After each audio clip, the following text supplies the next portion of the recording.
This is Jordan Tower with JT News. Make sure you smash that like button, smash that subscribe, and let's get right into the news. All right, so we're talking about 50 Cent and Supreme. Now, first of all, this is the biggest. This is supposed to be Supreme's son. It's never been proven that this is actually Supreme's son. But anyways, first of all, I'll show you how corny this is. This guy's he made his own Supreme shirt with his father on it, and he has Supreme goggles on. He didn't even know who his father was until he was 12 or 13 years old, okay? He's 28. Now he's repping his dad. You didn't even know who your dad was. You didn't even know who your dad was.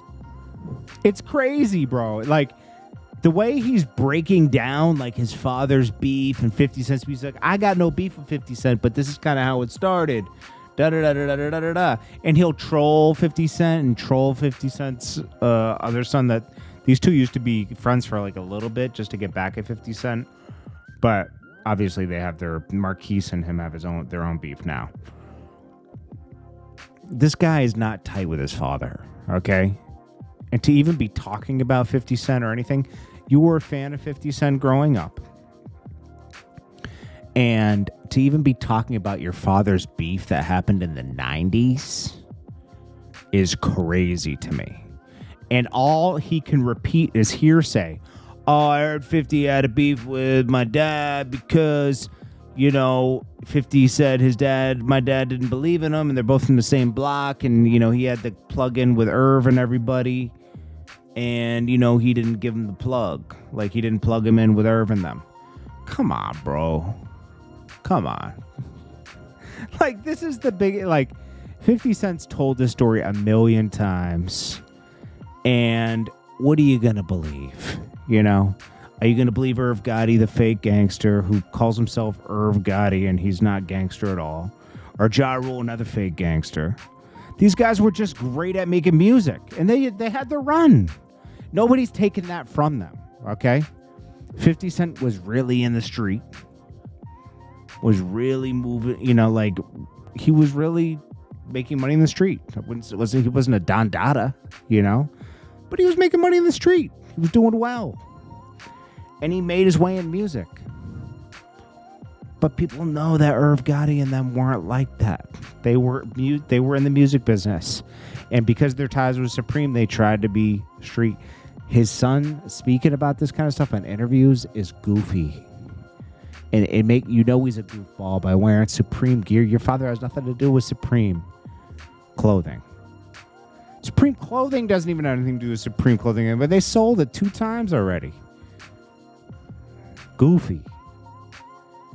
Then we got Lil Reese denies reports that he was arrested for criminal trespassing.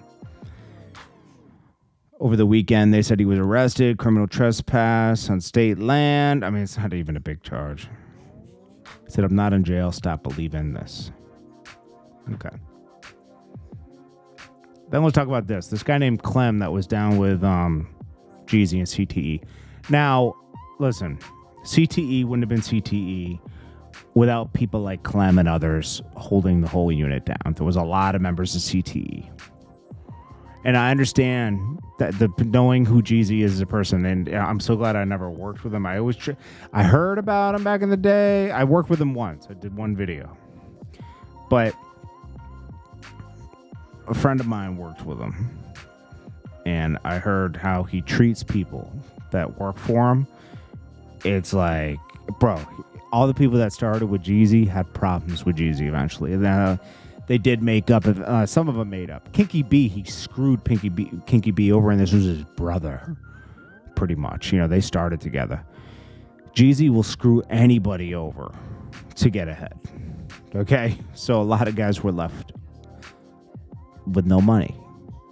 He didn't really put any artists on. He tried, but he failed in the end, He definitely made us know of a lot of artists. It's just a shame he didn't get them their own deals instead of having to go through CTE. Let Slick Polo and he should have let Slick Polo and all them get their own deals at Def Jam and just make a little bit off of it. Because I think he held Slick Polo and all them back, Blood Raw. I think Blood Raw has his own deal. They should have got deals at different labels, not through Def Jam, because Jeezy was able to like hate on him at the same time, you know. And I know they're all. I mean, I know Slick pulling them. They're always going to be down, but anyways, sorry, I went on a little tangent with that. He's talking about how Clem's like, oh, when we were with Jeezy, we were in the club at CIAA in 2016, and this might have been what escalated to Keon getting locked up, but this is not how the beef started with CMG and Pre. Yo Gotti tried to sign. He was trying to sign everyone that moved out of Memphis. He wanted them to go through him, or they don't go. They don't go. Young Dolph declined the deal. Yo Gotti took it personally and would sneak diss him all those years. And eventually, he got called out by Dolph saying, yo, this guy's a hater, Now, at that CIAA, I guess something happened in the club between Pre and CMG and Keon and some others. It's public, they shot up Dolph's van. Not the time with Black Youngsta, the first time. Nobody got hurt, but the Swiss cheese, the van, everybody was upstairs. Keon got caught, went to jail. He 15 years. I guess he'll be home soon because, he'll serve probably half of that time and then come home on probation or something, or some type of parole, whatever they call it. Paroled, yeah.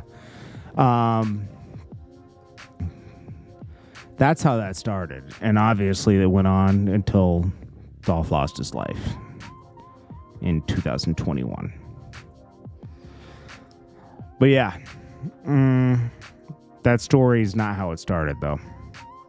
And sometimes people say things thinking that's what started it. And I understand why you would think that, but something happened at a club where Pre guys snuck over to Gotti's section and I guess started up with some guys in CMG.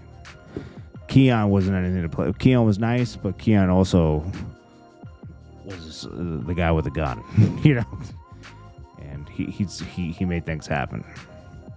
Now he's in jail. But Keon's a good guy. Besides all that, he was just under Yo Gotti, Anyways, this is Jordan Tower with JT News. Smash that like button, smash that subscribe button. Peace.